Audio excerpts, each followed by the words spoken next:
What is the most precise clock in the world? Do you know? Well, I happen to know that some of the most precise clocks are actually not on this planet. How about you? Have you never wondered why or how your watch and your phones always seem to know what time it is? And what is time actually?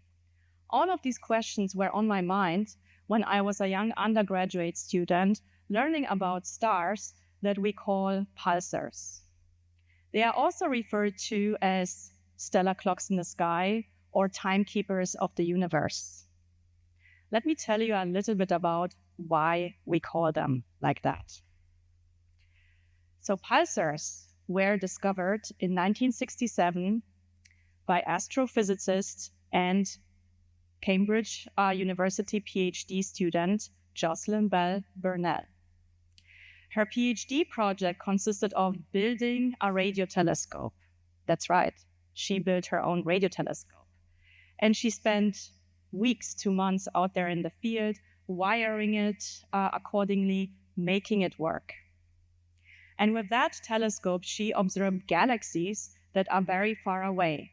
They are in fact so far away that they look like stars to us, so we call them quasars or quasi-stellar. So this was 1967, right?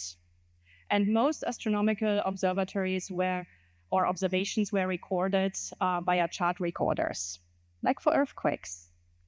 And Jocelyn had miles of chart recordings to look through.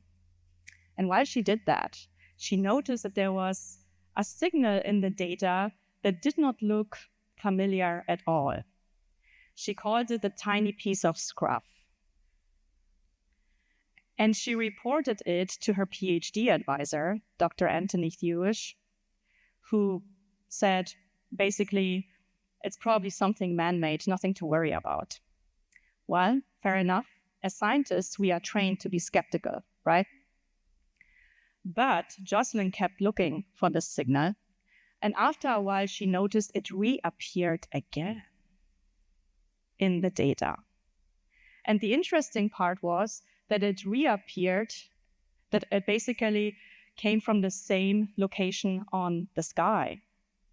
And that caught her attention.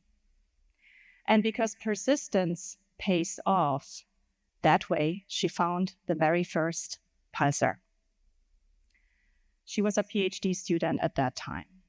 So to all of the students out there, you can make a difference. You can make a discovery happen. Because this is nothing what we plan for. It just happens. So now let me tell you a little bit about how pulsars are generated. So imagine you have a very massive star, way more massive than our sun. And when that star runs out of fuel, it begins to die. And the whole dying process looks as if the star is collapsing into its core due to its own gravity. We call this gravitational collapse. As an analogy, take one of the trains from the 19th century. They had a weight of around about 1.2 million pounds. And try to imagine that you squeeze it to the size of a marble. So you need to squeeze it by more than 3 million times. That's quite a marble, right?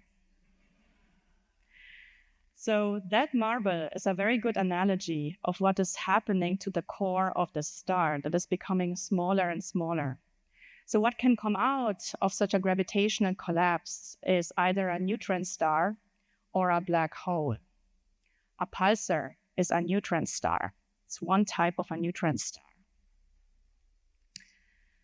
Let me tell you now a little bit about why pulsars are such amazing objects to study. Well, they have a very, very high magnetic field. Imagine that their magnetic field is 4 trillion times higher than here on our planet. 4 trillion times, 4 million times higher than here. The magnetic field is so high that the pulsar manages to basically swipe off charged particles from its surface and accelerate them in its immediate vicinity. Would you like to travel to a pulsar? Some of my students would like to.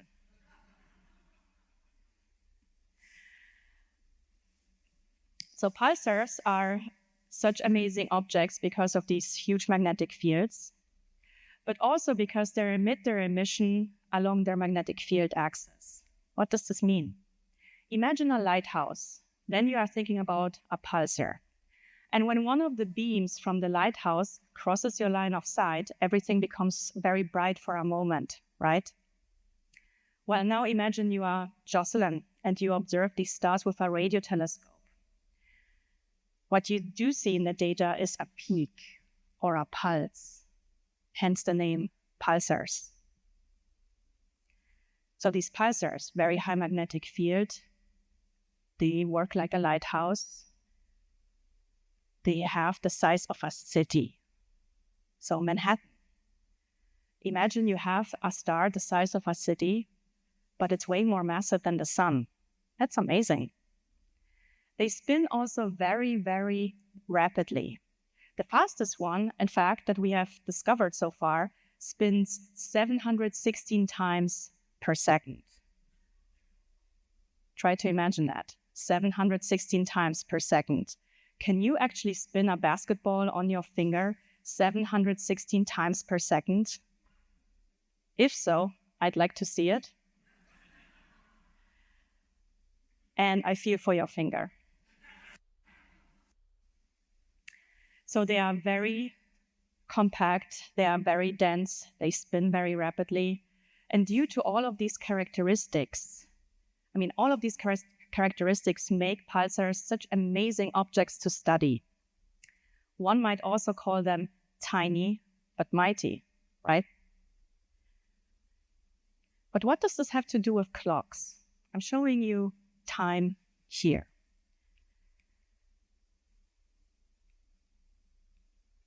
Here we go. So here you have a depiction of a pulsar like a lighthouse, right? So Jocelyn discovered the very first pulsar in 1967. This was more than 50 years ago, believe it or not.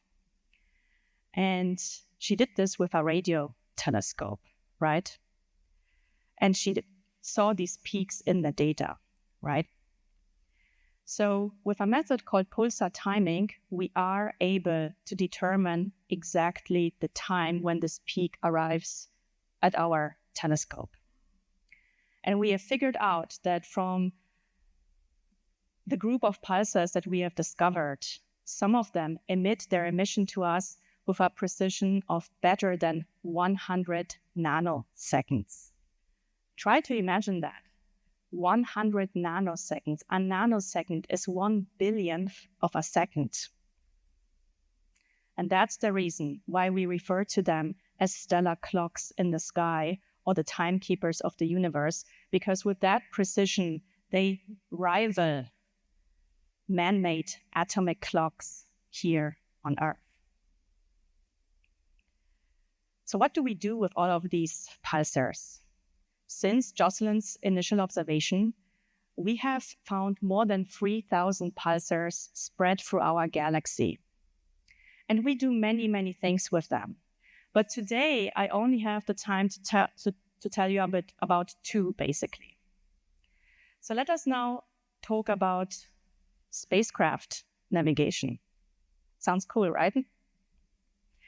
Have you never wondered how your phone always seems to know where you are on this planet?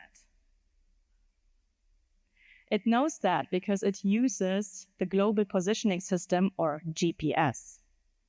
And the way this works is we have satellites in orbits around our planet, and these satellites send signals to us. And your phone receives these signals, and it calculates like when the signal was received and when it was sent. So it basically calculates time delay measurements. And out of these time delay measurements, it calculates the distance between you and the satellite. So the more of these satellites you have, the more accurately you can determine your position on planet Earth. So sometime in the future, we will probably leave this planet, right? We will go back to the moon, we will go to Mars, and hopefully beyond. Do you think we will be able to take these satellites with us? Well, probably not. So what are we going to do? How do we figure out where we are in space when everything looks the same? Black background, several dots on top. That's how space looks when you are traveling through it. So what we are going to do is we will replace the GPS satellites with pulsars and time them. Because of their very, very high stability and precision with which they send their signals to us, we can use them as GPS satellites. So we will create a celestial GPS system. And if you think, oh, this is a thing of the future, no, it's not. NASA carried out recent measurements, and due to their measurements, we figured out that one can calculate the position of a flying spacecraft with an accuracy of round about 4.3 miles.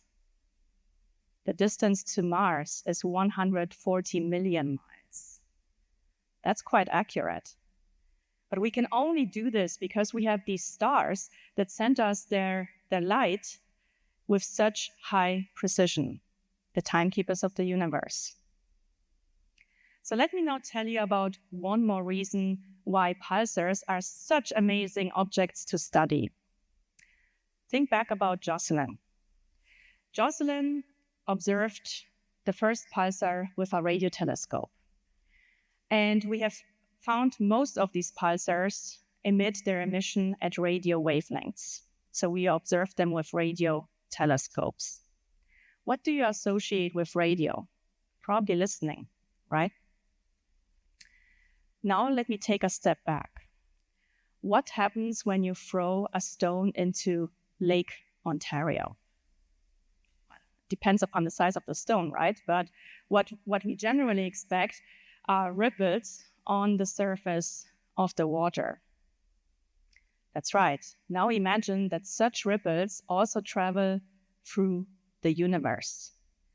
And when such ripples travel through the vicinity of a pulsar, they temporarily change the distance between the pulsar and planet Earth.